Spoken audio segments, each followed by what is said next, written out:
And greetings, happy Monday. Welcome to the Steve Deace Show, live and on demand on BlazeTV radio and podcast, alongside a victorious Aaron McIntyre, who of course had nothing to do with yesterday's events. Nevertheless, when you're a lifelong fan and they win the Super Bowl, you get congratulations. So it's becoming old hat now. That's what, third in 5 years for you guys, I believe? Yep. I posted a victorious message on Twitter last night, and immediately my replies were flooded with, well, as Steve says, it's the Spirit of the Ages team. So thank you for that. I was trying to issue a sincere congratulations, man. It was a very good game. Enjoyed it immensely. I'm determined to be a sore winner. Because that's what everybody wants. Yep. Everybody loves that. Todd Erzin, how are you? Hope you had a great weekend. I did. We have a lot going on here today. At the bottom of the hour, we're going to be joined. We had no idea what we were about to discuss when we scheduled this interview, but it seems very providentially timed now. God does that with our show. Yeah, he does. The intersection of Jesus and politics. We'll get into that with a new book and its author at the bottom of this hour. Next hour, we are going to play for you as much as we can and then respond sort of stream of consciousness style to the hour-long roundtable that Governor Ron DeSantis held last Friday with a series of scientists from Jay Bhattacharya at Stanford, Brett Weinstein, and so you had Martin Kulldorff there. I mean, Weinstein and Kulldorff, these are men traditionally of the left. So there was a lot of diversity ideologically on this panel in reaction to the Florida grand jury's initial presentment, is what they're calling it. The initial presentment of the findings of the Florida grand jury looking into what transpired, the atrocity that was COVIDstan. And this is the only governmental entity in the country that is attempting any level of accountability whatsoever. And I know there's an audience of people that want me to let this go. Until there is justice, I'm never letting it go. Never. I'm never letting it go. So to that end, there's a lot of important stuff. I watched this entire thing yesterday, and I think there's a lot of important stuff people need to hear for themselves. So we're going to hear as much of that as we can and respond to it. And then what we don't get to, because we won't get to it all with the constraints of time, we're going to finish that in the overtime today for Blaze TV subscribers at blazetv.com/Deace. Also, maybe you want to get empowered to take on the spirit of the age. And you're thinking, well, I went to government school, so things like history, economics, the great works of literature, the meaning and intent of the U.S. Constitution were not taught to me. Well, thankfully, our friends at Hillsdale have come to the rescue. They are offering more than 40 free online courses in the most important and enduring subjects. You can learn about the works of C.S. Lewis, the stories in the book of Genesis, the meaning of the Constitution, the rise and fall of the Roman Republic, which you're living through a rendition of now, and all kinds of things like the history of the ancient church and more with Hillsdale College's online courses, and they're all available for free. That's right, for free. So if you want to sign up, for example, to the C.S. Lewis course on Christianity, a 7-lecture course, you'll get into some of his classics like the Screwtape Letters, which inspired me to write The Nefarious Plot, Mere Christianity, and more. Just one of the fast-paced courses they offer at hillsdale.edu/Steve. You can get signed up at no cost. They're free. Hillsdale.edu/Steve. Again, that's Hillsdale.edu/Steve. And with that, let's get to it and begin with Aaron's rundown of what happened while we were away. By Bidenomics. Joe Biden took Super Bowl Sunday as an opportunity to wax pros about the rising cost of junk food. The Super Bowl Sunday. If you're anything like me, you like to be surrounded by a snack or two while watching the big game. When buying snacks for the game, you might have noticed one thing. Sports drinks bottles are smaller. A bag of chips has fewer chips, but they're still charging you just as much. And as an ice cream lover, what makes me the most angry is that ice cream cartons have actually shrunk in size, but not in price. I've had enough of what they call shrinkflation. It's a ripoff. Some companies are trying to pull a fast one by shrinking the products little by little and hoping you won't notice. Give me a break. The American public is tired of being played for suckers. I'm calling on companies to put a stop to this. Let's make sure businesses do the right thing now. As the Daily Wire's Matt Walsh pointed out, there were over a dozen edit points in a 45-second video, meaning Biden can't even coherently talk about junk food for 45 seconds straight. This comes after that special counsel report, which found Biden mentally incompetent to stand trial. Karine Jean-Pierre at the White House Friday says the president has always had dementia, and this is totally normal. One more person, as I've been quoting folks today, Yara Rosenberg at the Atlantic said Biden has gaff names his entire career. It is not uncommon that he has done that. Moving on, the DNC is filing an FEC complaint against Robert F. Kennedy Jr., alleging his campaign has been illegally colluding with his super PAC on getting him ballot access in 10 states. Learning Chinese today, today's phrase is, tell me you're worried without telling me you're worried. 告诉我你很担心，但不要告诉我你很担心。 Here's a snippet of RFK Jr.'s Super Bowl ad, which aired just yesterday evening. Do you want a man for president who's seasoned through and through? A man who's old enough to know and young enough to do? Well, it's up to you, it's up to you. It's strictly up to you. Defense Secretary Lloyd Austin is now back in critical care at Walter Reed for a bladder issue. This comes after Austin's then undisclosed stint in the ICU and then hospital after treatment for prostate cancer. And now it's time for a game of two headlines with no editorializing and commentary. We'll start with this one. Judge rules against transgender plaintiff suing over surgically extracted testicles rotting in ex-boyfriend's refrigerator next to the eggs. And then there's this one. Very violent illegal from Venezuela, 15 years old, cried while being arrested for allegedly shooting tourist in Times Square. The tourist he shot was from Brazil, by the way. I lied when I said no commentary and no editorializing. Instead, I have a question for you. What do you call it? Within 48 hours, you have two headlines. One of a homosexual suing to get his testicles back from his ex-boyfriend's fridge, and a teenage illegal alien from Venezuela shooting a Brazilian tourist in Times Square. Well, the pre-flood Nephilim called and said to chill out. Fortunately, we're not in the days of Noah. We are in the church age indeed, and fortunately, the American church is ready, locked, and loaded to stand athwart the ash heap of history. This is the first He Gets a Spot that aired during the Super Bowl last night. The title of this first spot is called Foot Washing, and it appears to feature artificial intelligence-generated imagery of people washing others' feet. No big deal, right? Except that one image depicts a woman washing a younger woman's feet outside of a baby murder facility. Another is of a fireman or oil rig worker washing the feet of a climate cultist. And the final image in the spot, and this one was emphasized, is of a priest washing the feet of an obvious homo. The spot ends with the words, Jesus didn't teach hate, he washed feet. Learning the dark tongue of Mordor today, today's phrase is, whose feet did Jesus wash? But wait, there's more. A second spot aired last night, just 15 seconds in length, titled Neighbors. And it appears, though we're not totally sure, to feature a drag queen, with the implied message that we should accept and embrace sexual groomers because it's the Jesus-y thing to do. This is working really well for us. So well, in fact, that mere hours before either of those two spots aired, a tranny attempted to shoot up Joel Osteen's Lakewood Church in Houston, Texas. And finally, here's this from Pastor Keith Foskey, who is a tremendous follow on Twitter, by the way. Quote, I hope it was a blast for them, because it was certainly a blasphemy. And that's what happened while we were away. Amen. Oh,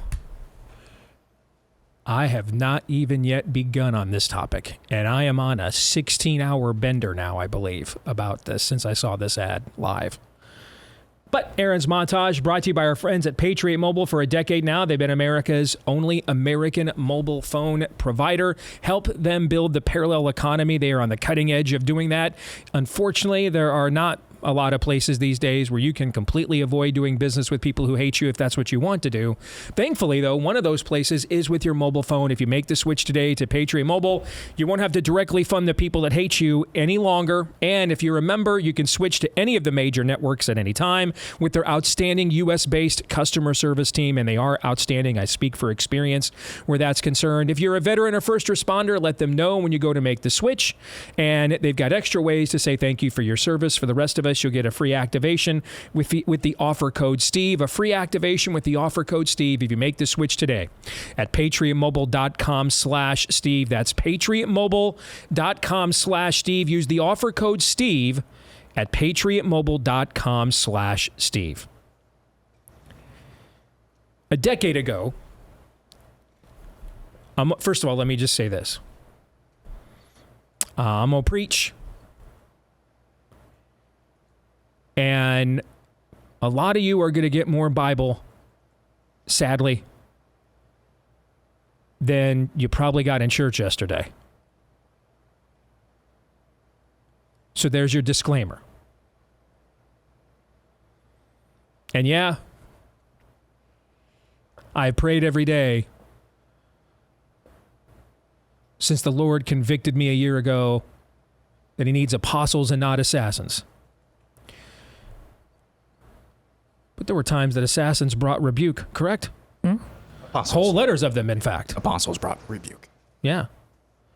Oh, did I say assassins? Yeah. My bad. There were times that apostles That's brought what rebuke. I heard. Okay, yeah, that's what I meant to say. Whole letters of rebuke, in fact, correct? Yeah, for sure. So, it is with an intent to emulate that apostolic spirit that I'm about to say whatever I'm going to say, however long it takes here. First, I want to give you a bit of a history lesson to set the scene. A decade ago, the city of Houston elected its first openly lesbian mayor. The pastor who showed up to bless that mayor. Do you want to know who it was? Come on! Don't take the fun out of it. Guess! Who did you think it was? It was Joel Osteen.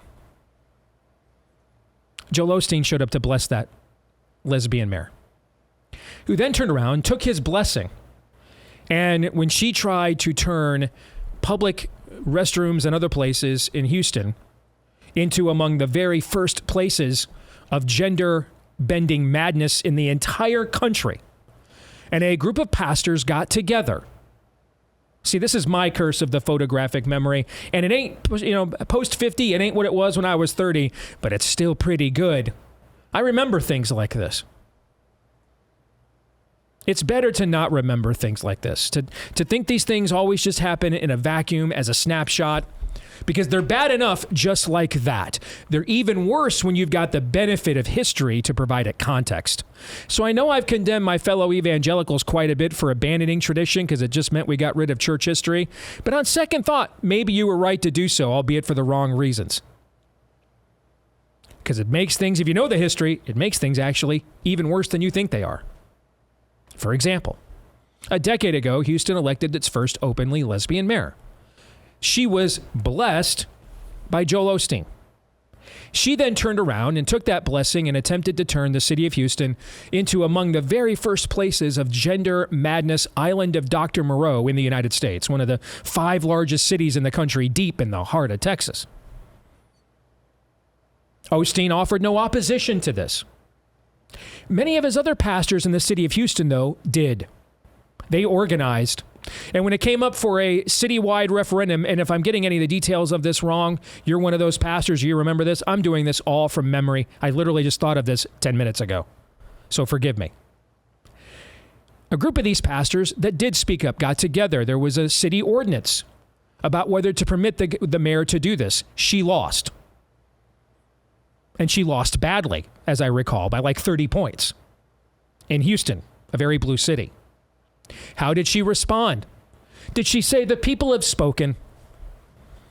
We don't want to engage in an insurrection and not accept the election results. Is that how she responded? No.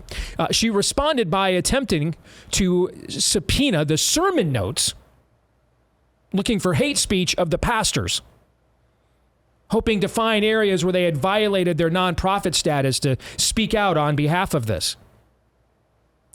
This was emulated and mentioned in one of the final scenes of God's Not Dead. It's a reference to this, where Pastor Dave shows up at a meeting and talks to a bunch of pastors, played by David A.R. White, the guy that used to be in like every Christian movie, shows up in a meeting and a bunch of these pastors are having their sermon notes and communications illegally subpoenaed by the local government. Remember this. It's in God's Not Dead. It's a reference to this.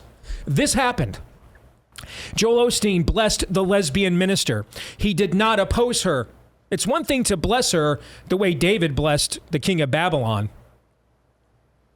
with his gifts and interpretation of dreams. But then when the king asked David to do so, or Daniel to do things that Daniel knew was wrong, what did Daniel do? Did he continue to bless that? No, he opposed it. So Osteen blessed her, did not oppose her when she was clearly in the wrong, did not defend the brethren, his fellow pastors. The man with the largest platform of them all, the man with his own Sirius XM channel, the man who could have brought all kinds of sunlight to what was being done here. But he was absent, washboarding those abs, trying to pay off $100 million loan because every church needs one of those. And telling everybody in Oprah, I don't really preach on sin. I try to make sure people are happy. And the spirit of the age was so kind and generous towards his winsome disposition that last week it sent one of its acolytes in there armed with an AR-15, if you can believe it. Think that's a demonic troll? Yes. Of course it is. Armed with an AR-15 with the intent of opening fire and killing as many people there as she could. It is too bad. Maybe if they would have stopped her at the door and said, have you heard Alistair Begg's sermon recently on being winsome towards tranny weddings? And maybe if she had heard that, she would have beaten her AR-15 into a plowshare and said, when's the offering? Y'all look pretty poor around here. I'd like to contribute. Can the next campus be built in my name? Because this one looks like it might already be.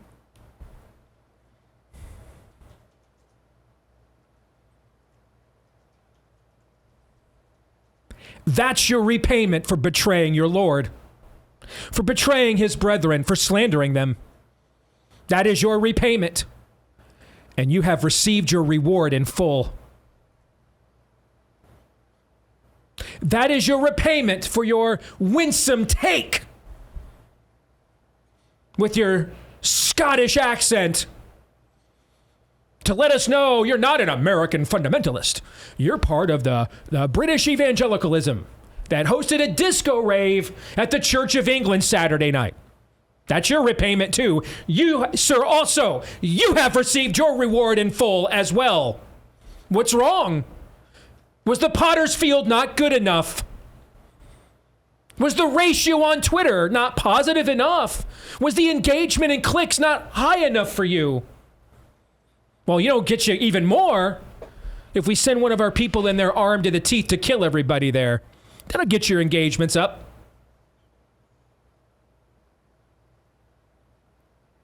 And with this as the backdrop, we now go to the most watched event in the world every year. And it's not close. Over 100 million Americans watch the Super Bowl. That's just Americans every year. Maybe 500 million people watch this worldwide in some context every year. And therefore, the presentation of Jesus, except it wasn't the one in the scriptures, the presentation of Jesus that will be seen by more people this year than any other, unless the Lord himself returns.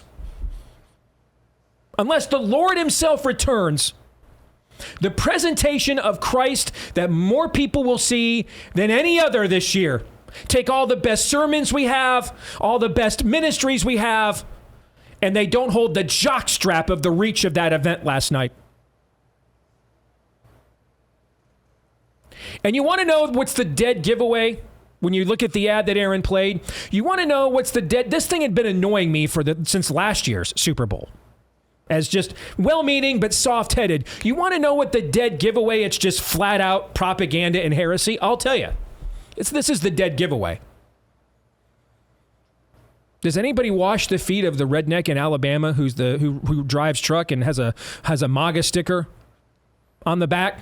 And he pulled over to many of the strip joints in Alabama. Where's David French washing? Yeah, Donald to get his Trump's groove feet? on. Yeah. Anybody pull over to help that white nationalist redneck get his feet washed so he could be loved into the kingdom too? No grace for him, right? Right. Yeah, you got the MAGA sticker. You went into the strip club.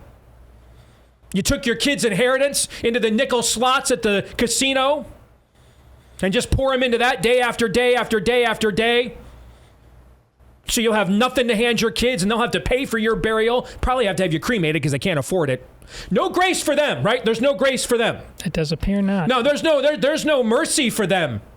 Notice that it always only went one way, to the left. And that's how you know. That is how you know that was a scam. But I have come not to bury Caesar, because that's who that was from, but to praise him. Because that commercial is the greatest test of discernment we could have possibly ever asked for. Ever. You guys ask me all the time, what church should I know to join? And I mean, I don't know. It's hard to come up with like a universal thing. We got it now. Thinking of joining a church? Take that commercial and show it to the pastor. Get their reaction. If it's anything other than a mixture of confusion and disgust, don't ever go back.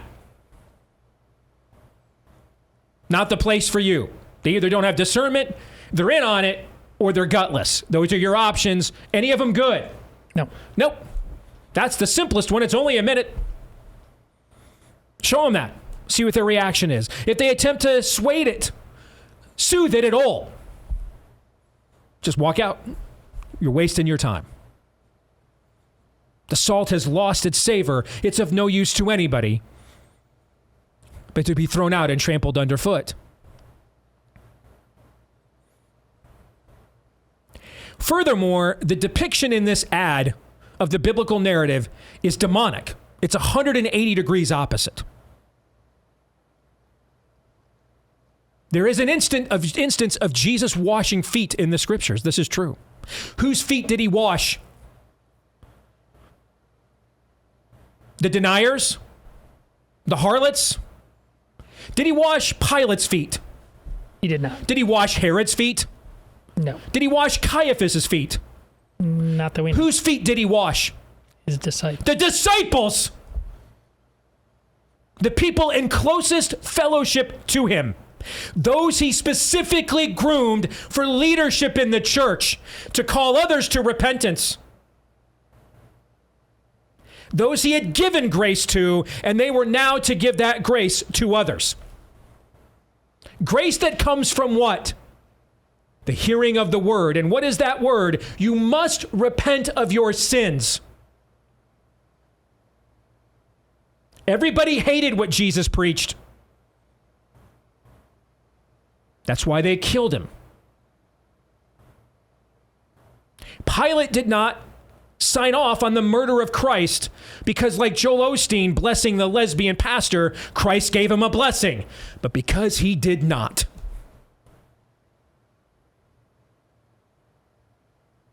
The Jesus in that ad is not the biblical Jesus. It's a caricature. Somewhere between demonic to social justice-y spirit of the age, life coach buddy, but there's no Bible there. A guy ironically named Steve sent me an email 10 minutes ago telling me my take on this is wrong and I'll be praying for you. And he sent the parable of the two men who go to the temple. And the one man, the Pharisee, says, thank God I'm not like the rest of these people. And the other guy pounds his fist to his chest and says, Lord, have mercy on me. I'm a sinner. Here's the irony, Steve. Pray for yourself. You sent me a scripture that says Jesus showed grace to people who repented of their sins. Who repented of their sins in the ad? Nobody. Nobody. Who was told they were a sinner in need of repentance in that ad? Even fewer. Nobody. Nobody. He washed the feet of the disciples. To the sinner, he offered his own life up willingly, freely, as a living sacrifice. That would be the only one that would be holy and pleasing to his Father.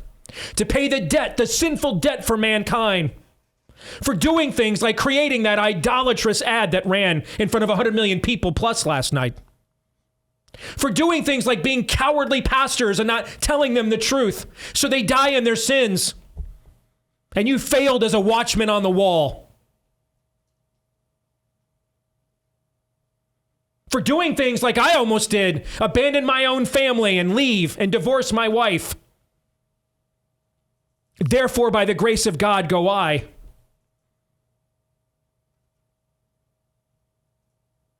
Why is he on that cross? So that one day your conscience could be pricked and your heart could be changed. And then he could put his spirit in you, so now you can offer yourself up as a living sacrifice to be holy and pleasing to him, and a vessel for his will for all of eternity, beginning with this side of eternity, sharing what he did in your life with everybody that you can reach, that started with your repentance. My story begins face down on a concrete floor at Kemper Arena in Kansas City, crying for what seemed like years of tears over the regrets of the things that were done to me, but even more so for then the things I justified doing to others as a result.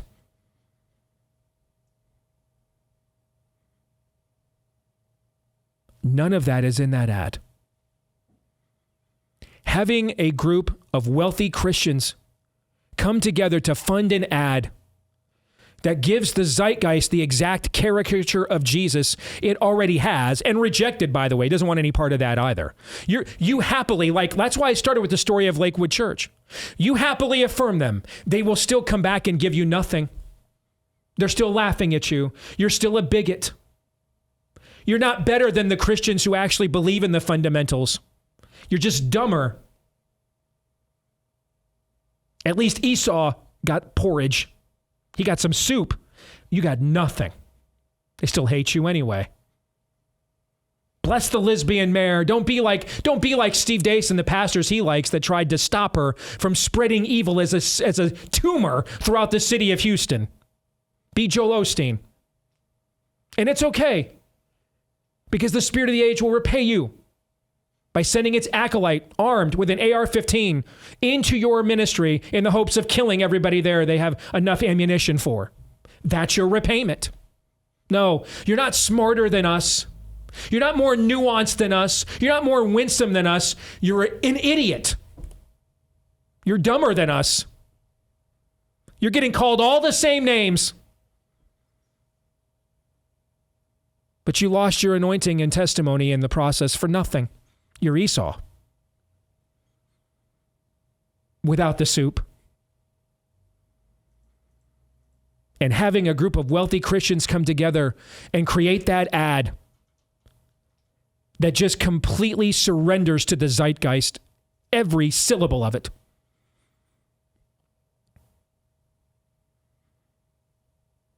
That is a metaphor for why we're going to lose this country, folks, without revival. The church is the watchman on the wall. We cannot have a republic based on God-given rights without a church that doesn't show people who is God and who is not. That doesn't need to be called, those ads don't need to be called, He Gets Us. They really need to be called, You Do You.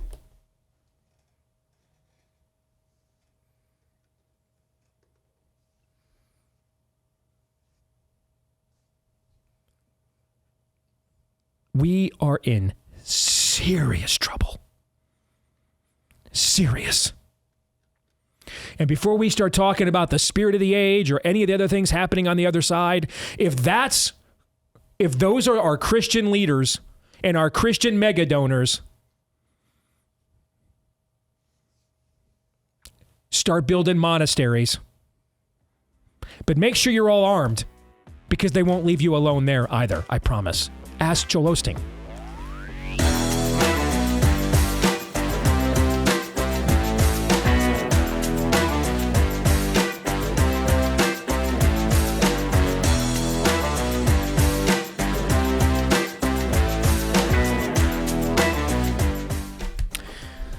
our friends at Preborn, they were one of the few national pro-life movements, ministries, organizations. They were ready for a post-Roe world. They were already out on the streets doing hand-to-hand, soul-to-soul maybe is a better description, soul-to-soul combat with the spirit of the age.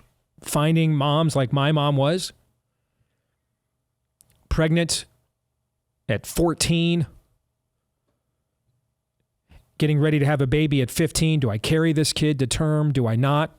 Considering abortion. They were already out there doing that. They were already ready for the post-Roe world. As a result of their readiness and your kindness, your tax-deductible donations from our family here at The Blaze to Preborn helped to save over 58,000 babies last year. That's absolutely incredible. Incredible. Well done. Good and faithful servants. So many great success stories that come out of that kind of effort. Let's endeavor to do even more here in 2024. And I know what you're thinking. Hey, man, even Joe Biden is admitting now, as Aaron, you pointed out in your montage, I cannot believe they thought it was a great commercial for him to go out there and talk about how expensive everything is. My gosh. Goodness gracious. Who thought, let's go out there and admit to everybody everything's too expensive. But anyway, even with Bidenflation, guys, it's just $28 for an ultrasound.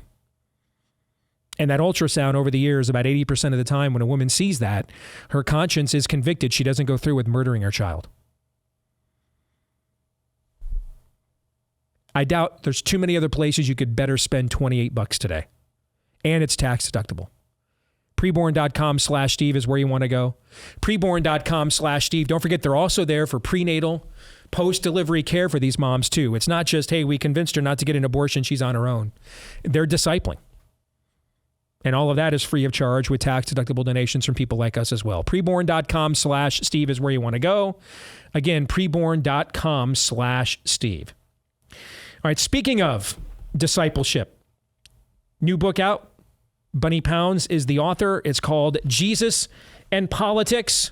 And we welcome her to the show here today. Bunni, it's good to see you. Full disclosure, I met Bunni last May in one of the ministry event that I was invited to attend because apparently they got really low on the totem pole to get to me. And we were blessed to spend a day together with other leaders across the country, just taking a look at where things were in the country and maybe trying to perceive where God would have us to go. And so, Bunni, it's good to have you on the show. How you been?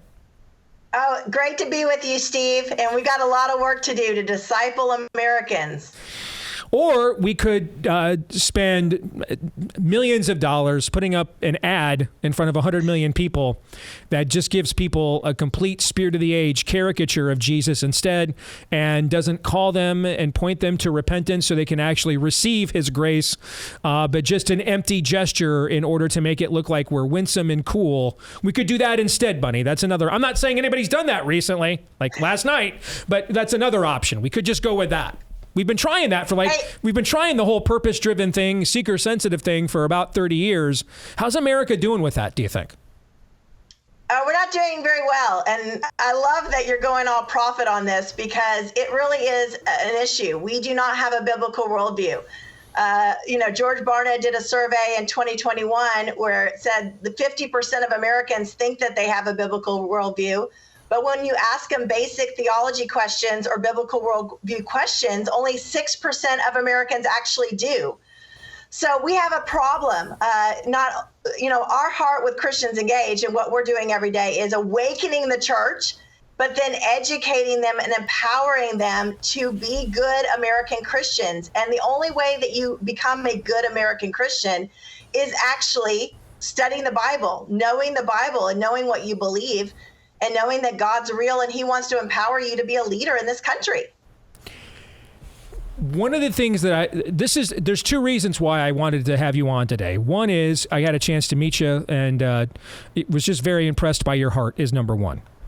But the reason I wanted to time it around the release of your book to have you on, to be blunt, Bunni, this audience has had 500 email interviews and monologues for me about Jesus and politics. They've heard it all. Okay, they have absolutely, in this audience, they have heard it all. Okay, all right, but every viewpoint they've heard. All right, from the build new monasteries and get out of Dodge viewpoint to if we got to work harder for politics than we do to evangelize. They've heard everything on this spectrum on this topic.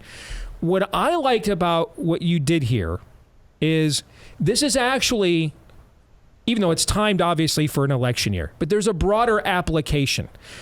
Because to me, and I can see this happening sooner rather than later, as the culture continues to crumble, this idea of, well, I don't know, if the Republicans nominate somebody who's openly gay, but they're married to their male partner, and the Democrats nominate somebody who's pro-pedo, is that the lesser of two evils? And if you think that's a caricature, if you think that could not happen in the not too distant future, man, I want some of the hopium that you're ingesting. I want some of that because I need it in my life.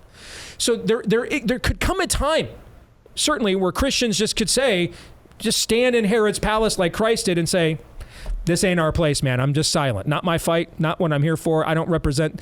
This is not my. These aren't my kingdoms. Are not of this world. But that's not why most Christians object to being involved. Most of them object because of the lack of ease of the process. A lot of reasons we reject a lot of things as believers. It's uncomfortable for us. And that's really the angle that I wanted to discuss today. So pick it up from there if you don't mind. Yeah, Steve. Well, we have to be true Christ followers, and it's not easy. My tagline in my book is Jesus in Politics, One Woman's Walk with God in a Mudslinging Profession. It's not easy to walk with God in government and politics. Your heart goes through the ringer. And part of my story in this book is teaching Christians, number one, we have to get involved. And we teach you at Christians Engage basic civics, how to get to know your elected officials, how to vote in every election, how to print off your ballot, research your ballot. We've built a get out the vote system for all 50 states for believers so people can take our pledge to pray, vote, and engage, and around the country get 4 texts and 4 emails around every election, and then get in our on-demand video curriculum to teach them the processes. That's important. But Steve, if we do that and that's all we do, but we don't walk with Jesus, we don't know his heart, and we don't treat people the way he treats people, then we have a problem. We have to speak the truth, biblical worldview, we have to speak the truth, but we have to do it in love. And that is a hard dichotomy for all of us as believers. You and I have been in this space for a long time. Mm-hmm. And I know I wake up every day struggling with what that looks like. And I know you do too. We have to speak boldly, which you do every day, on the issues of our time. But when we're face to face with other people, we have to see them the way Christ sees them and pull them into Jesus, which means giving them the word of God with no compromise and full of love in our eyes. That's what we're doing every day. And what you're talking about has broader implications and applications beyond politics. For example, I get emails from people, I work for a Fortune 500 company, I'm a manager, or I'm pretty far up the food chain, and we want to do ESG, DEI. What do I do? And this could cost me my job. It could cost, and if I go, other people beneath me could go and lose their jobs and pensions.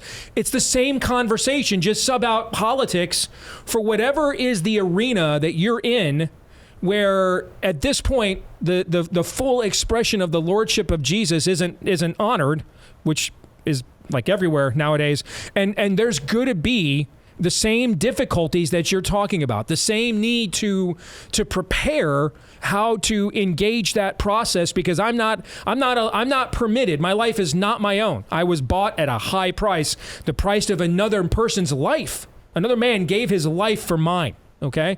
And so I'm not permitted to just say, well, it's too hard. I mean, he could have said that.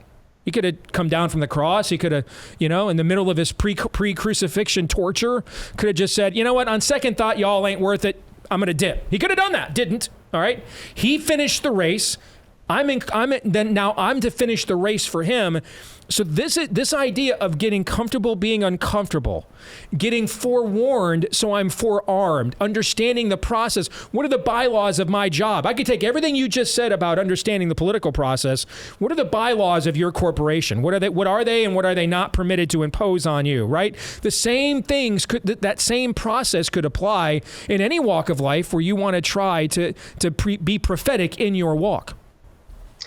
Exactly, Steve. And we all have a responsibility. We have to dig deeper in this hour. You know, we teach Christians all day long about civic engagement. Our tagline is pray, vote, engage. We send out a weekly prayer. We send out voting reminders. We teach Christians how to engage. But at the end of the day, if we're not diving deep into Jesus, then we're not going to have the courage we need in the days ahead. You and I have talked about, what we believe is going to happen, in the days ahead. It's going to get harder, not easier. I have a chapter in the book called The Boldness of Joan of Arc, that human zeal is not what we're after. We're after courage and boldness, but the courage and boldness that comes in a crisis is the courage that we built over time of living with God, knowing him, being crafted, knowing that we have the identity of Christ, right? So in 2021, this little Texas ministry was denied our tax exempt status from the Internal Revenue Service. I got a letter from the IRS saying that Bible teachings are typically affiliated with the Republican Party and candidates, quote and unquote.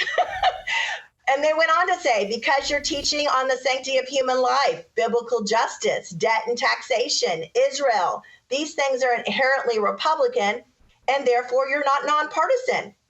Well, we had a choice. Our board of directors, myself, we had a choice. Are we going to take this back to the IRS and fight back?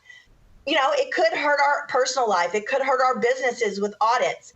But we had a choice. We're going to stand up for every church and ministry in America, because if we don't, and they impose this on Christians Engaged, what are they going to do to every ministry in America? Mm-hmm. So thankfully, with our friends at First Liberty Institute, we fought back and won in 21 days, which is the time that it took Daniel to get the answer from his prayers from the principalities and powers over Babylon. I thought that was significant. But, God meets us when we stand up in boldness, but that didn't come in a vacuum. And I think that's what I want to communicate to your audience, Steve. We talk a lot of times about all the things we're angry about, all the things, the injustices that are happening in this world, and we see them as believers very clearly. We have to engage, but we all need to go deeper in our families and our personal life with God in this moment. It really starts with a great awakening and revival, and that has to start with me and you. Amen. All right, in the final few minutes here, let's get very specific to the field that you do know well, politics. I get emails a lot from people around the country. All right, you finally got me. I need to get involved. I need to. What are some practical steps? I have a few that I usually give people on an email, but you're more currently engaged on the grassroots level there than I am now. So what would be some things that you would say to people, regardless of where they live, what are 2 or 3 initial steps they could take to get active in the process? Well, that's exactly what we do every day with Christians Engaged, Steve. We activate people to pray for our nation. Every week we send a video and a scripture and a prayer point to learn about government and pray. We send voting reminders with a 5-step guide to print off their ballot in Florida, Idaho, wherever they are, and to engage from a biblical point of view. And then we really encourage people to get in our On-Ramp to Civic Engagement seminar. It's a 6.5-hour course to teach people about the political processes, how to get to know their elected officials, how to walk with God in politics and government, and also, frankly, to share the gospel, because politics in and of itself is not going to save America. So every Christian around the country can go to our website at christiansengaged.org. We have over 200,000 Christians now that are in our system engaging in prayer, voting, and engagement. We want to help you. And this book, Jesus in Politics, is just a way of giving you a testimony of, an ordinary homeschooling mom that got involved 16, 20 years ago and has made a difference in America. And we do that with walking with Jesus. And that's what we train Christians to do every day. Got about a minute here. How much people need to understand how much of this is just, as you just pointed out, networking. getting connected, being willing to meet people, being willing to volunteer at a local or, a statewide organization that is shown to be principled and effective. I think people don't understand how much these kinds of groups are looking for volunteers, how much personal interaction matters. That's really what a lot of the political process is, isn't it? Yeah, adopt a candidate this primary. Do something, become an election judge, get involved with the political parties, do something. I started out as a homeschooling mom testifying in front of a platform committee here in Texas. And 16 years later, I was nominated with David Barton to represent Texas on the National Platform Committee. You never know where your little step of obedience will go. Get on the wall and get active. And we're here to help you at christiansengage.org. Name of the book, Jesus in Politics, One Woman's Walk with God in a Mudslinging Profession. It's good to see you again, Bunny. Good luck with the book, and God bless, okay? Thanks, Steve. See you around. Thank you for all you do, brother. Keep the prophetic spirit. Thank you. Same to you. Take care. Gentlemen, your thoughts? Well, as the Catholic, I've reminded you of a favorite line of a movie about Martin Luther. It's about in the middle of that thing, and he's well on his way to being notable for being a fly in the ointment to a lot of different kinds of people. And his former mentor tried to maybe we're going, and not from a Catholic perspective, just I don't know, things are getting a little unsafe. And he just grabs him by the arm and he says, did you not think there would be a cost? That's not a Catholic or a Lutheran thing. That's a Christian thing. If you did not think there would be a cost to this thing, and so forget politics, forget that it's the year of our Lord 2024. Just no matter what, there is a cost to the thing. Either you get that or you don't. And if you get it, once you embrace it and hug that cactus, the gospel starts flowing in ways that you can't possibly hope to understand. And Aaron, there's no way to avoid that cost, even if you're not trying to pay it. Just ask Lakewood Church. Yep. Indeed. The version of Christianity, which is not really Christianity, that was discussed in the first part of the show, they see cost as dollars and cents. Oh, well, let's drop $30 million. That's the cost I saw bandied about. $30 million for that 60-second spot. True Christianity, I would wager, though, is what is the cost personally. And it is portrayed. Jesus portrays that. He paid the ultimate price personally for us. Can we just go to a school board meeting, just take baby steps to getting involved civically? Can we do that? I don't know. I hope the answer is yes, increasingly so. When we come back, we're going to spend the hour on the only attempt to provide any accountability for the atrocity of COVID-stan in America. We'll do that next.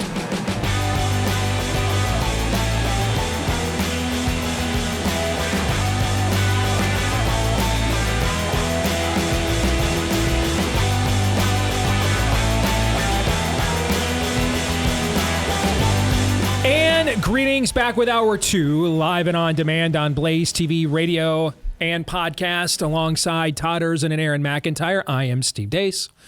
And you are you, and you can let us know what you think about what we think via the stevedeace.com inbox by emailing us, steve@stevedeace.com. That's DEACE. Like us on Facebook, MeWe, and Gab. You can follow me at Steve Deace Show on Twitter, Getter, Instagram, and TikTok. And if you like the podcast, we would really love it if you'd be willing to share that with other people so that they can get us, because that's all that matters nowadays is, do we get each other? He gets you, you do you. Let people get us. Share your 5-star review. Thank you to all of you who have. We appreciate each and every one of those. And we'd also appreciate it if you'd hit subscribe, or if you're tuned in on iTunes, follow. And that way, every time we do a new episode, it will show up in your feed every single time. If you're trying to quit your bad habit, the people around you may love it if you gave our friends over at Fume a try.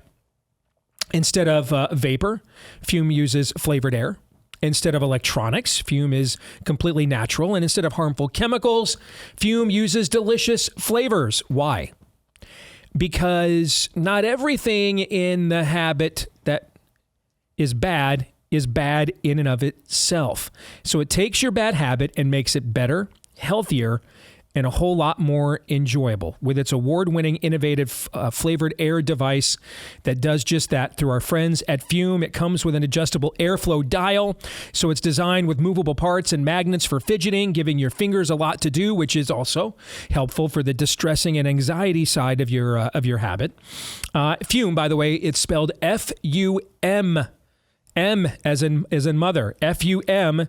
It's you can start the year off right and make your bad habit the good habit by going to tryfume.com/Steve. That's tryfume.com/Steve. Get the journey pack today. Fume is giving our listeners of the show 10% off when you use the code Steve to help make starting the good habit that much easier at tryfume.com/Steve. Promo code Steve for 10% off at tryfume.com/Steve. Promo code Steve. All right. Late last week, the governor of Florida, Ron DeSantis, held a roundtable with a good, diversity of ideological backgrounds to discuss what they're calling an initial presentment. I think that's what the Florida grand jury called the interim report they put out. Yeah. An initial presentment, saying they wanted to make sure we knew they're still investigating. There will be other reports. But in response to their initial presentment, Governor DeSantis put together this roundtable, and you've got people like Jay Bhattacharya, who I know a lot of you would be familiar with. He was cited quite a bit on our show during the hot stage of the COVID battle. But there's a couple of lefties on the panel, too. Brett Weinstein, I know some of you have seen him like on Joe Rogan and other places. And he's a doctor. And then also you have Martin Kulldorff. For those of you that don't know who he is, Martin is a Harvard epidemiologist. I don't know what he would say now. Back in the day, he described himself politically as kind of a Swedish-style socialist. Well, Martin Kulldorff was, part of the agreement in 1986 that Reagan gave to the pharmaceutical manufacturers who were making vaccines. The agreement, the offset to giving them liability protection from the government was they had to create a system that was supposed to be easy to use and access and fairly small d democratic. And it was called the Vaccine Adverse Event Reporting System. One of the people that consulted heavily on the creation of that for the CDC was Martin Kulldorff. So these are serious people on this panel. Over the course of this hour, we're going to listen to as much of this as we can. We will break in with our own commentary when we feel fit. We're not going to get the conversations a little bit more than an hour. So with commercial breaks and other things we have to do, we won't get to all of it in this hour. What we don't get to, we will finish up today in the overtime for Blaze TV subscribers at blazetv.com/Deace. Again, that's blazetv.com/Deace. Go subscribe right now if you're not yet one, so you don't miss any of the exclusive content that we do here on Blaze TV. blazetv.com/Deace. That's where you can go also to watch this later today as we finish out this conversation. But we'll get to as much of it as we can beginning now. Well, good afternoon. We're here in the state capitol. I'm joined by Dr. Joe Ladapo, Surgeon General of Florida. We also have members joining us on this Zoom conference who are part of the Public Health Integrity Committee in the state of Florida. And we're meeting today to discuss the first report from the statewide grand jury that we petitioned for about a year ago and just did their first findings last week. It's interesting that if you think about in the entire 20th century thus far, we've probably had like three really major events for our country: 9/11 and the wars that followed, the financial crisis and the Great Recession, and then COVID and everything that happened with that. And of all those three, COVID by far had the widest impact on the population. And yet we went through that starting in March of 2020 in a way that really shook the foundations of this country. We saw cities and states cling to non-pharmaceutical interventions for years. We saw kids deprived of education for huge extended periods of time. People would have thought this was unfathomable just 5 or 6 years ago. We've seen a lot of damage that has happened from those interventions. And yet it's almost like people just kind of shrugged their shoulders and who were involved in these decisions, particularly in some of the federal agencies. And it's almost like you should just kind of like forget it ever happened. Don't even talk, or even worse, people patting themselves on the back said they did everything right. And so this is important for this grand jury process to look very critically at the things that happen, not only in terms of bad policies, but also misrepresentations, the lies that were told to people across a variety of these things. I mean, people were told that somehow you had kids in school, that was going to lead to elderly people dying. People were told that if you just put a piece of cloth over your muzzle, that somehow that would be saving lives. People were told that if you took a COVID mRNA shot, that you would not get COVID, and that, quote, vaccinated people do not carry the virus. And we know that ended up not being true. So these are just things that happened. If you look, there are communities in this country that still haven't recovered from some of the draconian policies that were implemented for many, many months and even years in some respects. And even today, you have dozens and dozens of universities around this country that have imposition of a mandate to take a COVID mRNA jab to be able to attend college and be able to attend university. Now, they don't usually do that for the faculty or the staff, but they are imposing that on the 18-year-olds. So I think it's important to kind of go through this initial report. I know there's probably going to be more done, and probably more of a focus on the mRNA shots and how those were used to really change society. But if there's not an accounting of this, then this is just going to happen again in the future at some point. And that would be really, really bad for this country. So certainly in Florida, we want to make sure that we're able to build off these lessons learned. We're proud of having bucked a lot of the conventional orthodoxy at the time. But in reality, a lot of the things we were doing were what people pre-COVID had advised you to do in these situations. Keep society functioning, ratchet down the fear, making sure that kids were taken care of, making sure that you focused on where risk was.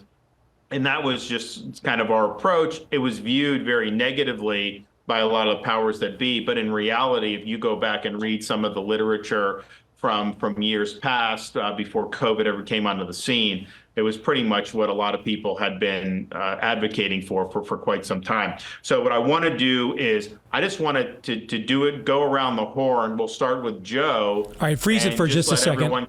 Thoughts on DeSantis's opening statement, the two things that stood out there to me.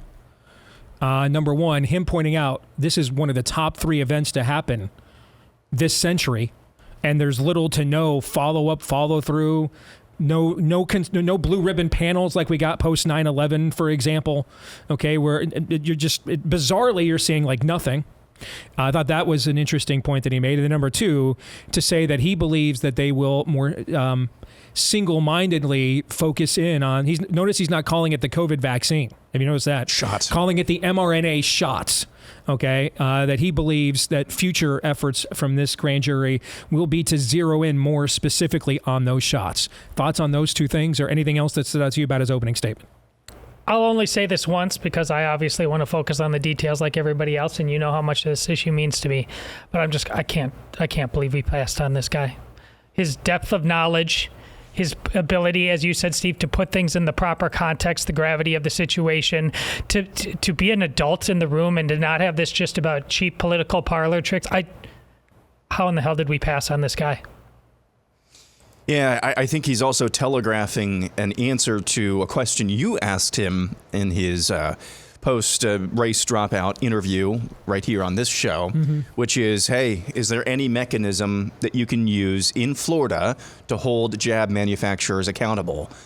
I think he's kind of telegraphing that this is probably where this is going to go, without saying so explicitly. But I think given the context that he gave there and the emphasis on accountability, I think we could see something. I just hope that the grand jury concludes and does a thorough job, which they did in this interim report, but I hope it concludes its grand jury and deliberations relatively quickly so that he has time in his term to do what needs to be done whatever that is, however that works. I just hope this finishes up relatively quickly. All right, let's continue. Kind of weigh in on whatever they want to say with respect to this first interim report of the grand jury, and then maybe we'll get into a couple other issues before we leave. So, Joe, you want to take it away? Yeah, happy to, Governor. I feel like we get in this situation and this position in your office and always have some important things to say. And this time we're with our Public Health Integrity Committee, and it'll be wonderful to hear from our esteemed members, just phenomenal scientists and thinkers, and all with the courage, with the quality of courage, people who've been outspoken during these difficult times. And thankfully, you directed the grand jury to be impaneled so that we could not have forgetful times. So we've had courageous times with our members of the Public Health Integrity Committee, and now CDC, the federal leadership, Dr. Fauci, other people, frankly, a lot of our physician colleagues want us to enter forgetful times. So forgetful about the choices and decisions they made that harmed just an innumerable number of children and devastated them, make no mistake about it, devastated them for the rest of their lives. There was a recent Harvard report that's saying just that. I mean, it's saying that it will take Herculean efforts to rectify the harms. And unfortunately, it's just not going to happen in these states that lock down hard. And all the other terrible things that were related to the lockdown. So it's important not to be forgetful, because accountability is important, and most important is avoiding these same mistakes in the future. And so I'm thankful to the grand jury for their interim report. I know that some people have criticized it, but anyone who has criticisms should actually take a look at it and read it. It's a very reasonable report, and it's a very common sense report. I mean, it clearly is not partisan. It's about facts and data, and that is that's a good thing. That's a valuable thing. So I'm looking forward to hearing what everyone else has to say, but very grateful again to the grand jury, and very grateful to the members of the Public Health Integrity Committee. We always have great discussions, and we're going to have another great discussion today. All right, pause for just a second. As we get into this conversation more and more, you're going to become very impressed with Joe Ladapo, by the way. Yeah, we also passed on that guy too. Yeah, we did. I don't have a clue why wouldn't Donald Trump say tomorrow, my Surgeon General nominee will be Joe Ladapo from my own state if I get elected president? He's going to have reasons, and they're all going to be bad. There's no way he's going to do that. Okay. Because, I mean, you're, as we get into this, you're going to be very impressed. All right, let's continue. So just so folks know, joining us today, we have a number of great, very esteemed experts. We have Dr. Jay Bhattacharya, we have Dr. Joseph Freeman, Dr. Stephen Templeton, Dr. Brett Weinstein, and Dr. Martin Kuldorf. I think all of these folks have been involved in one way or another with a lot of the different things we've been doing, both in terms of developing policy here in Florida, but also just trying to shine a light on some of the facts here as it relates to a lot of these different issues. So I'll just go around the horn. Well, I'll let each of you just provide whatever opening remarks that you deem appropriate. So we'll start with Dr. Jay Bhattacharya. Thank you, Governor, and thank you, Dr. Ladapo. I wanted to just say three things on the themes that have been brought out by this report. First, I think it is absolutely vital that we have an honest reckoning over the errors and catastrophic mistakes that were made during the pandemic. I don't frankly care about blaming people. What I care about is establishing a principle that we never lock down again. That the lockdowns were an error at the time, that the school closures were an error at the time, that these absolutely astonishing things that happened during the pandemic happened because of processes that we had in place that didn't allow us to have a way to prevent them from happening. We need reform of the system so that these kinds of mistakes, if you want to call them mistakes, that have harmed children, that have harmed poor people, that have harmed the working class in fundamental ways never happens again. And so we absolutely need this discussion that the grand jury report has started.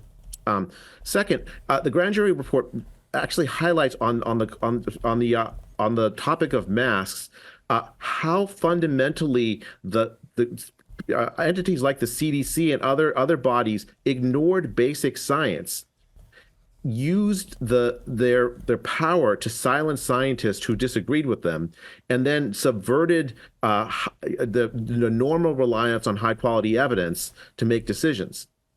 That just calls, again, desperately for reform. It's absolutely shocking to me and a shame as someone who's been involved in public health debates for a very long time and as a professor to see this subversion of science at a time when we needed science the most. We need to figure out ways so that with these agencies that engaged in this sort of pseudoscientific reasoning are reformed so that, again, it never happens again. We need checks and balances, which is the heart of how the American system of government works. Third, I think that it's really easy to say, to think that we can't fix any of the collateral harm. Some of the stuff that happened is permanent, obviously. But the school closures leading to learning loss, catastrophic learning loss for poor populations, for minority populations, harming children everywhere, the psychological damage, the skipped screening, some of it can still be addressed. And so a constructive focus on trying to make up for some of those harms. Not all of them can be fixed, but the ones that can be fixed, we should rededicate ourselves to fixing. And I think, again, the grand jury report does a good job of highlighting and starting that conversation so that we can start to fix some of the damage to the people that were hurt by the lockdowns.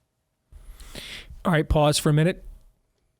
Thoughts on what Dr. Bhattacharya says there in his opening statement. Specifically, he says the scientific process, we kept being told follow the science. Here we see Dr. Bhattacharya from top 5 medical school on this continent, Stanford, saying that the scientific process was abandoned. We didn't follow it at all. So, and they're going to get into why and how that happened specifically in this conversation, by the way. Go ahead, Aaron. So his first point, talking about how we knew at the time that these policies didn't work, that is crucial, because the first line of defense for any of the cabal of Fauci, Birx et al., and then going into the Biden administration, Andy Slavitt, others, is, well, we didn't know what we didn't know. That was true for maybe a week, 2 weeks.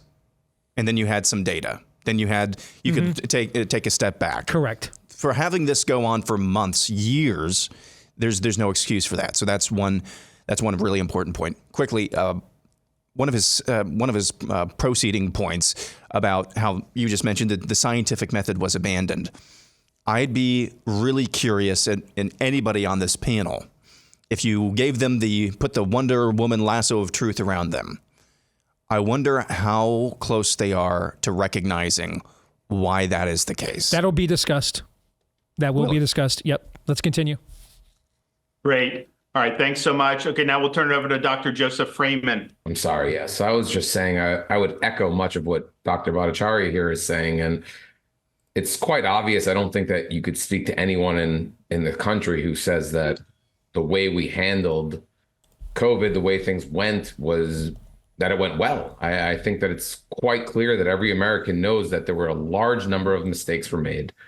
And we're not seeing a national, come together over what we did wrong, what we should do next time. It seems that it's like you said earlier, everything's been forgotten. And I do hope that that the grand jury, it seems like they're on the right direction. And I really do hope that they can offer our country guidance on how to organize our government, on how we should be handling these things in the future, because we know that another event similar to this is actually quite possible in the future, if not the near future, in the distant future for sure. So how we handle this and how we acknowledge what went right, what went wrong, if we don't discuss these things and come up with a better way to deal with them, we're going to probably make some of the same mistakes that we've already made, and we don't want to repeat those mistakes.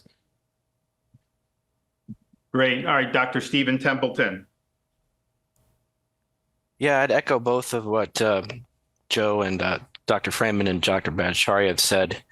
I really think that it's very important to acknowledge what's being done by the state of Florida, the governor and the Surgeon General, because I think what has to happen is that the spotlight needs to continue to be shown on the federal agencies and their actions throughout the pandemic, and that spotlight has to come from the highest level possible. And I think there's not really an appetite right now at the level of the federal government to address these problems. And I don't think there's going to be an appetite anytime soon for it. So I think that makes this type of action by the grand jury, by the governor and the surgeon general, more important than ever, and that those efforts need to continue from this level as long as they can, in order to keep that idea of accountability going. Thank you. Great. All right, Dr. Brett Weinstein. Thank you, Governor, and thank you, Dr. Ladapo. I can't tell you how grateful I am to see the state of Florida acting in a capacity of, frankly, international leadership. The entire planet is suffering from some kind of exhaustion over COVID. There is a desire to move on and discuss other matters, which is completely understandable. But the problem is that many things were normalized during the COVID emergency, if that's even what it was. And the things that have been normalized are not good for the citizens of Florida. They're not good for Americans, and they're not good for the citizens of the world. So we have to look at what took place in order that we can correct the structural errors that allowed it to happen. There was, of course, a massive transfer of wealth and power and the establishment of a precedent for eroding civil liberties that's simply unacceptable. It's bad for people, and we have to understand how it happened so that we can build safeguards that prevent it from occurring again. This, of course, applies to masks, which at the early points in the pandemic, when we did not know whether fomite transmission was possible, could arguably have been defensible, but at the point that the evidence suggested that they were irrelevant to any sort of rational control program for COVID, they should have been abandoned, and yet they became a political entity and persist to this day in many places. So we must resist the urge to move on. The battle continues not only at the national level, but even the international level. The exhaustion of people is causing them not to notice the actions that are taking place at the World Health Organization, which appears to be preparing for a rerun of COVID and establishing powers that it must not have. So the state of Florida is playing a pivotal role in calling attention to the errors of COVID, and I can only encourage you to continue on that path. Great. Okay, Dr. Martin Kulldorff. Good afternoon, and thank you for having me here.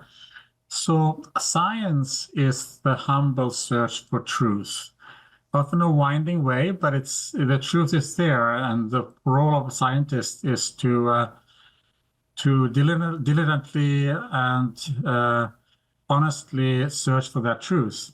And during the pandemic, the public health leadership and the scientific leadership failed and got things wrong. And we know that now because if we look at lockdowns, for example, Florida didn't lock down like most of the other states and did very well in terms of both COVID death and overall death without getting all the collateral damage. And if we look at Europe, Sweden, who famously didn't lock down, has the lowest excess mortality of all the major Western European countries. So we know the verdict is in. We know that lockdowns was a huge mistake. So now we have a question where public health leaders and scientific leaders are trying to forget this. They don't want to debate. They didn't want to debate during the pandemic.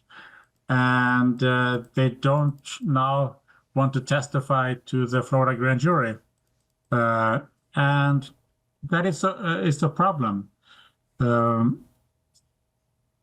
If a scientist is not willing to provide their views and debate other scientists, or to provide their views to a grand jury, then I don't think they have any credibility to say anything about public health. If they don't want to do that, they should not say anything. It is important that we have these discussions now, as has been said before. And it's great that the Florida grand jury, who are, it's my understanding, these are lay people mostly, they are taking upon themselves to go through the evidence in great detail. And this is something that the public health leaders and the public health community and the scientific community should do, to have a commission to figure out what went wrong and what was done okay. And with several others, including some members here, we put together the Norfolk group to have questions to be asked. But that commission by scientists has never happened. So therefore, it falls upon regular people, lay people, who are in this grand jury in Florida to do that work that actually is really the work of the scientists to do. And I'm very grateful to the grand jury for doing that.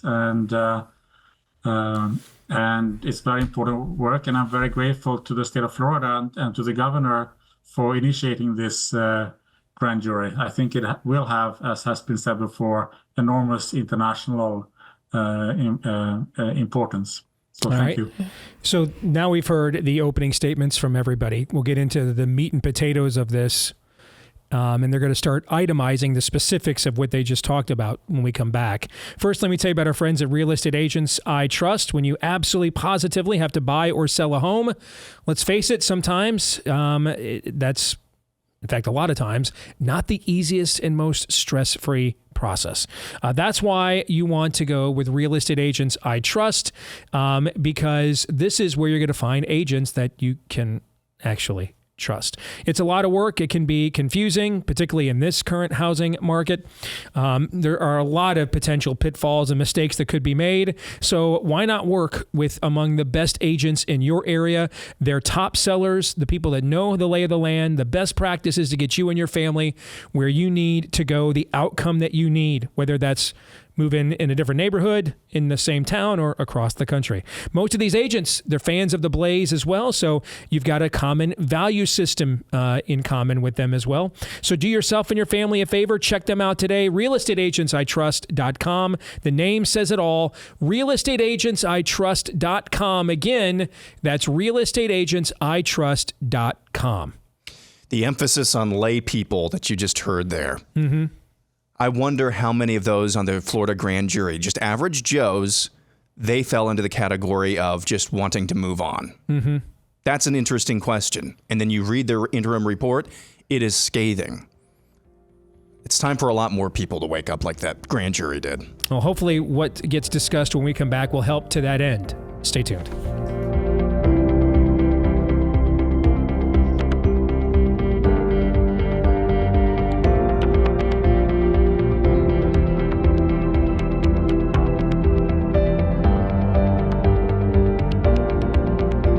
Now is a great time to remind you about our friends at Jace Medical. They originally came on board the show here in response to what happened during COVID when venerable medications were suddenly deemed to be dangerous and told to not be given and not have prescriptions filled and honored. They wanted to make sure that didn't happen with another round of venerable medications, and now they want to make sure it doesn't happen with your medications. I mean, we had a medication shortage back in December. They're worried about these becoming more systemic. So you can customize your Jace case now. It's not just the original 5 antibiotics that are pretty common and pretty well renowned, but now you can customize it perhaps to any medication that you have too. They've got a wide menu to choose from, and you can do this for a loved one as well. If you've got an elderly parent or grandparent you want to make sure they're taken care of, they can help you with that too. When you go to JaceMedical.com, JASE is how it is spelled, JaceMedical.com, JASE, JaceMedical.com, and use the code DACE at checkout for a discount. Code DACE at checkout for a discount at JaceMedical.com. All right. Let's get back to the Florida Roundtable. We'll get through as much of this as we can, and then we will finish it up in the overtime for Blaze TV subscribers. Great. Just so a couple folks had mentioned masks, and my view is even if a cloth mask was 100% effective, I still would not have mandated that, because I think people can make judgments. And if it was something that was 100% effective, people probably would have wanted to wear it to do that. So from a public policy perspective, whether masks were effective or not wouldn't have changed my approach in terms of using coercion. We just weren't going to do that. However, can you pause really quickly? Do you know how many minds, modern day minds, Republican, Democrat, are blown away by what he just said? Yeah, that it wouldn't have mattered if they did work. We still wouldn't have mandated them. Yeah. Yeah. You mentioned earlier on the show how much trouble we're in. A lot of people, even on the right, are going to say, well, that's just crazy talk. Mm-hmm. We're in a lot of trouble, Steve. I know. Really willing to go out and say to people, that this would be something that was, if it was in fact effective. The problem is the research for decades leading up to COVID had said that a cloth mask does not stop transmission of a respiratory virus. Then even Fauci was saying that. Then all of a sudden something just flipped, where you had to wear a mask, otherwise you were a bad person, that the mask, 6 weeks of mask wearing would stop COVID, the pandemic. I think the CDC director said that in 2020. And the CDC would put out these farcical studies, which were like not scientifically rigorous. It's like, you had a hairdresser that caught COVID because this or that. I mean, it was nuts. And I just thinking, like, how did it get to that point where they were basically abandoning any type of scientific rigor?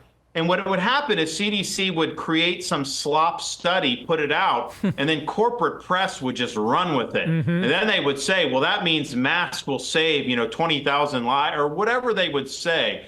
And I found it odd, but I just don't know what was motivating that. Was it the fact that they thought if people were wearing masks, that would contribute to more cautious behavior in public? Because I don't think, like, the people in the CDC, I mean, they know what real studies are. I mean, I think that they were wrong about a lot of stuff, but I don't think they were dumb. I think that they understood that this likely wasn't. I mean, what was the motive? It was just this fear and hysteria. Was it politics, ideology? Do you want to start, Joe, and then maybe see?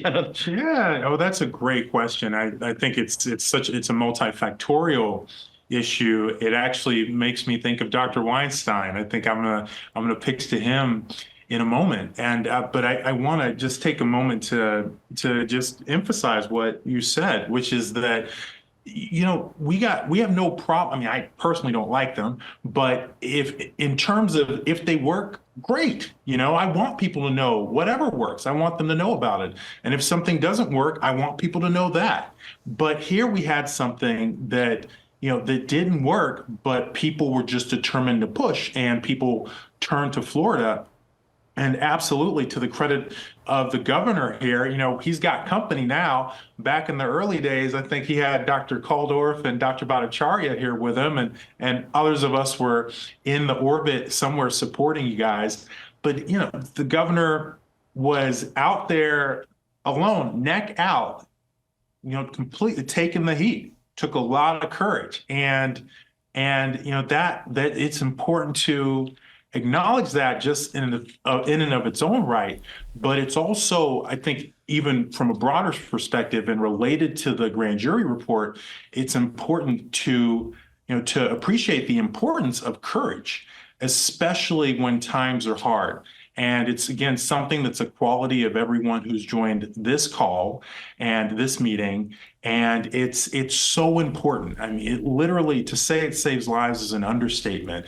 Thank the Lord. Imagine how our country would look if it weren't for people like the governor, if it weren't for people like you all in your spheres and all you did during the pandemic. I mean, it's terrifying to think how the world would look. And I'll add one other thing, which is that the harms to kids would have happened, and the crowd that's leading would not even have taken any responsibility for them, because the only reason we even hear some acknowledgement of responsibility now is because there are people who are putting the spotlight on these harms. Dr. Weinstein, I know you're going to want to comment on what the governor asked. Yes. First of all, I want to actually highlight one of the things that you said, Governor, which is that if there had been evidence that masks had worked, you would have been happy to say that to people, but that's not the same thing as supporting a mandate. And I absolutely agree with this position. I think one of the overarching lessons of the debacle that unfolded with COVID is that there was the utilization of mechanisms of power that actually frustrated a proper response. And the proper tool would be one of persuasion. If there was evidence that masks worked, then you can persuade the public to wear them, and it's in everyone's interest to follow that suggestion on the basis that they would make themselves safer from a disease that was significant.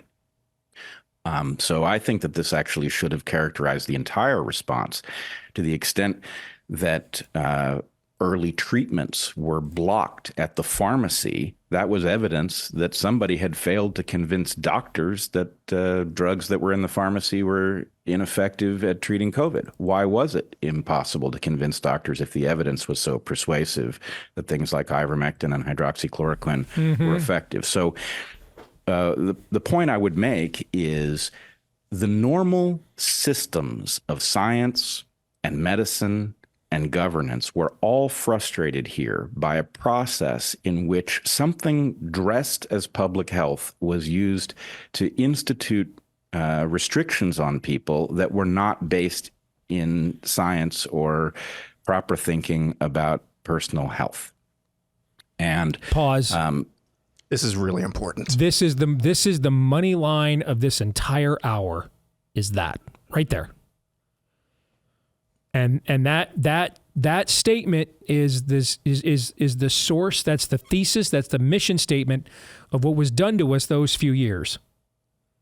And from there, once that premise is accepted, then every question that needs to be asked in order to get the answers we need stems from accepting that premise. I would just add that it's even worse because there's no way if those normal systems that he talked about were healthy and operating at 100% before this, they wouldn't have gotten away with this for more than a month. These systems have been broken I agree with for that. a very and I think Dr. time. Weinstein might agree with that too. It's functioning exactly as it was meant to. That gets us to these are potential systemic. answers. This is systemic. This is a systemic problem. And it goes back actually to Obamacare. The average run-of-the-mill doctor, unless they're in an independent private practice, does not really have agency to think for himself or herself. It is all coming from the top with the algorithms that they go through. And so anything that happens at the top, any decision that happens at the top, it is almost impossible to resist at the granular level. That is how systemic it is. And that's why we saw the response that we did from everyone. These doctors really they're not taught that anymore to have agency. They're taught to follow the algorithm. Yes. You saw that. I mean, your doctor now just gives you the CDC or Board of Health or the latest guidelines. So it's functioning exactly. Yes. That's really important. Yeah. It's functioning exactly as it was meant to. But that explains why there was so little dissent at the granular level, as you put it. We have to. It begs the question: what's the motivation for these things at the macro level? And they will get into some of this conversation as we continue. The important question is, what would the pandemic have looked like if doctors had been left to their own devices, that patients would have arrived on their doorstep and they would have treated them based on the symptoms they had. They would have discovered what we used to call medicine. Worked. Studies would have been done that would have revealed the failure of masks to control spread. People would have stopped masking. They certainly would have been skeptical of putting masks on children. The closing down of outdoor spaces would never have occurred because it never made sense to lock those spaces down in the absence of evidence that the virus transmitted outdoors. And certainly there's a tremendous amount of evidence that there is a general benefit not only to exercise outdoors, but to exposure to the sun. There's a direct immunological benefit to the production of vitamin D. So if the normal systems of science and medicine and governance had been allowed to function, the pandemic would have been a minor event. It was, in fact, turned into a major event by the desire to instantiate conclusions that were unjustified early at the highest possible level and then mandate them from the top down. That really is the story of what went wrong. Yes, it is. Minor event, just like we've been telling you since 2020. Yep. We can continue. Anyone else on the masks, or I go on to a different topic? Can I just make one comment about the masks? Yep. I think that they were seen by public health as a way to assuage the public of the risks of the fear that public health itself had caused, an excess fear that the grand jury report highlighted, out of line, especially for children and for young people, out of line with what the scientific evidence was saying. Public health viewed masks, I think, as a virtue because they wanted to address that fear. It's a kind of they told what they would, I think, of themselves as saying is as a noble lie. But the problem is that those kinds of noble lies have tremendous harms. First, to the credibility of public health, which is absolutely in the toilet. I mean, people no longer trust public health, so that even if they had something real to share, at least half the public would just ignore them. And then second, it self-caused harm. There were many people, older people at risk during the height of the pandemic who wore masks thinking they were safe thanks to what public health was telling them, that are probably dead today and would not have been had public health not told these lies. So these are not benign things. These are things that have harmed people, harmed the credibility of public health. And it is absolutely it's one of these things where I think now public health should get rid of the idea that they should be manipulating the public with distorted science. They should just be telling people the truth and treat people like adults. Wait, you can do that? Is that a thing? Where are they doing such things? See, this is where the issue goes way beyond the specifics of COVID, and we have to have a spirit of the age conversation. Yes. Because we don't want to be treated like adults half the time. That's why there's not a clamoring for accountability. Yep. Because a lot of people liked being told, including on the right, liked being told what to do. The average Fox News viewer is 70. They all took 7 boosters. They don't care about Operation Warp Speed. Okay? That's why. Western Civ has ultimately become a perpetual search for being Peter Pan. We just want to be children and comfortable all the time. That goes way beyond COVID. That's why COVID was possible. Let's try to get another minute or two in here if we can. Yeah, I mean, I think it got to the point where people who didn't wear a mask walking down the street were being accused of being a murderer because you didn't have a piece of cloth over your face outdoors. I mean, it just got so this is dark ages type a stuff. lot of Yes, it is. Go back to the fear that people like Fauci really ratcheted up in the early part of COVID, which is textbook of what you're not supposed to do when these pandemics happen. Now, in terms of the lockdowns, and so I think the report, and I think all of you have long believed that, and I obviously believe that you have stringent areas of lockdown compared to non-stringent, and the COVID mortality per capita on an age-adjusted basis, there's not really much of a difference. A lot of it's just the underlying demographics of a given area, and so you have that issue. Well, obviously, if it didn't prevent any COVID deaths, it caused a lot of problems in terms of health, excess mortality, and that doesn't even get into the education and the economic and all the other things. But why did it get to a point? Let's pause right where here, these and lockdowns we'll pick it up were here in the overtime when you switching the topic to lockdowns. But the question that the governor asks there, the broader question, what he's saying is there is no evidence that lockdowns made any difference. That the places that locked down did no better systemically than the places that did not. So therefore, we then have to look at the broader consequences of lockdowns, economically, mental health. You look at the explosion of cancers, and I know a lot of people want to attribute that to maybe what the mRNA shots are doing to your immunity system, but it's also very possible that not giving people screenings for a year, because those were considered to be elective, I mean, that can have a major impact on, particularly as you get older. It doesn't explain why young people are getting cancer and dying, but it certainly explains old people if they're getting diagnosed with a cancer 6 to 12 months lag time. The meter's running where they are concerned. What he is saying is the overall societal impact, the juice wasn't worth the squeeze, or as I put it for 2 years, lockdowns didn't work, but they did kill. All right, we'll finish this up in the overtime today for Blaze TV subscribers. You guys have any closing thoughts before we sign off? We got a minute. I want to clarify something I said a moment ago about doctors and how they're trained nowadays. They are trained to think critically up to the point of treatment. Past treatment or up to treatment, they're trained to just follow whatever the top says from the top down. And that is a direct result of the changes brought by Obamacare. This was the harvest of Obamacare, in my mind. A number of other things as well, but as far as the nuts and bolts go, that's what that was the result. We really should just change our show's name to Told You So.